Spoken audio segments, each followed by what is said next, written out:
जय हिंद साथियों, मैं विशाल गुर्जर करौली आप सभी का इस वीडियो के अंतर्गत हार्दिक स्वागत है। हार्दिक अभिनंदन करना चाहूँगा। 14 सितंबर वो समय जिसका आप बेसब्री से कई समय से इंतज़ार कर रहे थे। परमिशन का भी इंतज़ार कर रहे थे कि महिला आरक्षण आंदोलन के खिलाफ हम कई बार आंदोलन कर चुके हैं जयपुर में और विभिन्न जिला स्तर पर ज्ञापन दे चुके हैं। इसी क्रम में बगैर परमिशन के हमने जयपुर में आंदोलन किए। तानाशाह सरकार प्रशासन के खिलाफ हम जा नहीं सके और कहीं ना कहीं हमारी आवाज़ दब गई थी जयपुर के अंतर्गत। लेकिन फिर से समय आ गया है सीकर आंदोलन में। कल मैं कहूँ कि एक वो ऐतिहासिक दिन होने जा रहा है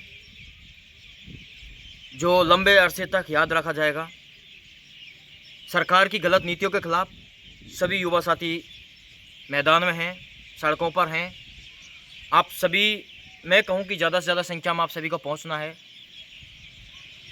कई युवा साथी सोच रहे थे कि भाई विशाल आप क्यों नहीं आ रहे हो, या फिर आपका समर्थन नहीं है, या फिर आप किसी से नाराज़ हो क्या, या कुछ तमाम ऐसी खबरें चल रही थी सभी जगह। सीकर कमेटी का भी मेरे पास कॉल आया। मैं आप सभी को कहना चाहता हूँ, सबसे पहले तो मेरी वर्तमान समय में एग्ज़ाम चल रही है, इसलिए मैं कहूँ कि समय नहीं दे पाया इस आंदोलन को लेकर। लेकिन ट्विटर पर, यूट्यूब पर मैंने कल भी लाइव सेशन रखा था, सभी युवा साथियों को अवगत करवा दिया था।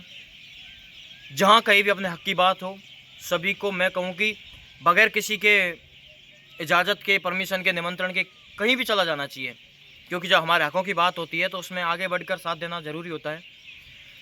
तमाम साथी सोच रहे हैं कि भाई, कई ग्रुपों में मैसेज कर रहे हैं कि भाई मैं जा रहा हूँ और कौन कौन आप आने वाले हो। अर्थात किसी को भी यह शायद अभी भी अंदाज़ा नहीं है कि कितनी भीड़ आने वाली है सीकर के अंतर्गत। मैं आपको एक एवरेज आइडिया देता हूँ। तकरीबन पूरे राजस्थान से 3 से 4 हज़ार युवा साथी सीकर आंदोलन के अंतर्गत जुटने जा रहे हैं। एक ऐसा समय आने वाला है जब पहले हमारे जो आंदोलन करता थे, नेतृत्व करता थे मनोज मीणा, भाई हनुमान किसान और तमाम जो एक शायद महेंद्र SFI भाई हैं, वो भी मैं कहूँ कि सभी नेतृत्व करता एक ऐसे मंच पर आने वाले हैं सीकर के अंतर्गत, जहाँ पर आप सभी की आवाज़ को उठाने के लिए वो आपके बीच आने वाले हैं। सभी नेता आने वाले हैं और भी तमाम मीडिया वाले साथी भी आने वाले हैं। लेकिन अब यह निश्चित आपको करना है कि आप कब आने वाले हो, कितने बजे आने वाले हो, आना है नहीं आना है। देखो, मैं तो कहता हूँ कि आप 14 सितंबर आप समझ लो कि हमारी रीट मेंस की एग्ज़ाम है और हम एग्ज़ाम देने के लिए सीकर जा रहे हैं। एक दिन आप लाइब्रेरियों में से पढ़ाई छोड़ दो, अपनी कॉलेज जाना छोड़ दो एक दिन के लिए, और जो भी तमाम कार्य हैं आपके, एक दिन के लिए सब कुछ छोड़ सकते हो आप। और मैं तो कहने जा रहा हूँ कि सीकर के अंतर्गत सिर्फ 14 सितंबर को ही आंदोलन ख़त्म नहीं करना है हमें। जब तक ये तानाशाही सरकार, गूंगी बहरी सरकार जब तक अपनी हर धर्मिता को नहीं छोड़ देती है, तब तक हमें पीछे नहीं हटना है। कई युवा साथियों के मेरे पास मैसेज थे, जहाँ तक संभव हो सका। कल मेरी देखो एग्ज़ाम है 14 सितंबर की, 10 बजे तक की, सुबह 7 से 10 बजे तक की मेरी एग्ज़ाम है कोटा यूनिवर्सिटी से।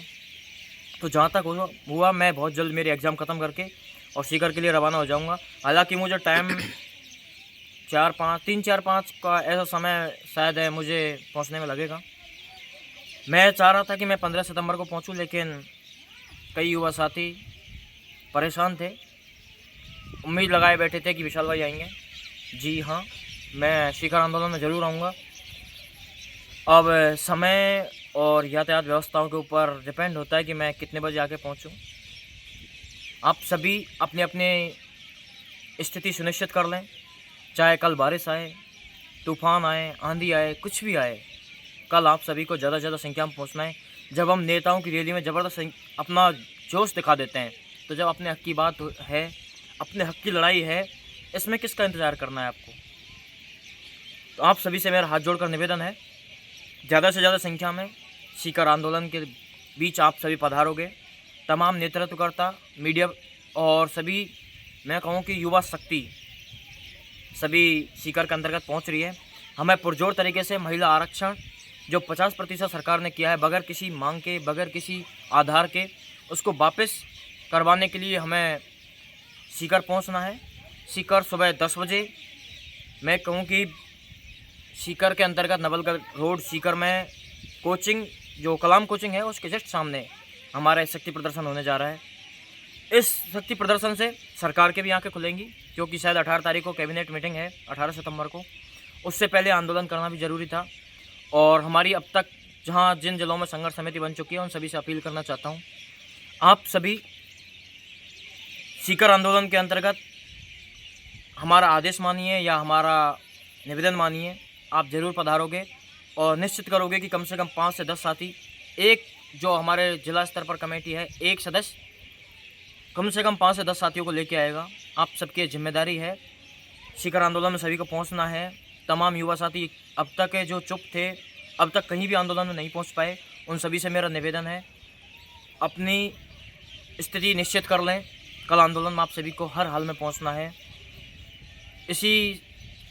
इन्हीं शब्दों के साथ मैं अपनी वाणी को विराम देता हूं और मैं फिर से सीकर आंदोलन सफल होने की मैं ईश्वर से प्रार्थना करता हूं कि हमारा आंदोलन सफल हो और सरकार जो भूमि बहरी सरकार जिसके कानों पर अभी तक जूं तक नहीं रहेंगी, वो अपना ये काला कानून वापस ले, अपनी घोषणा को वापस ले और युवाओं के हित में जो फैसला हो उसको धरातल पर उतारने की कोशिश करें। जय हिंद।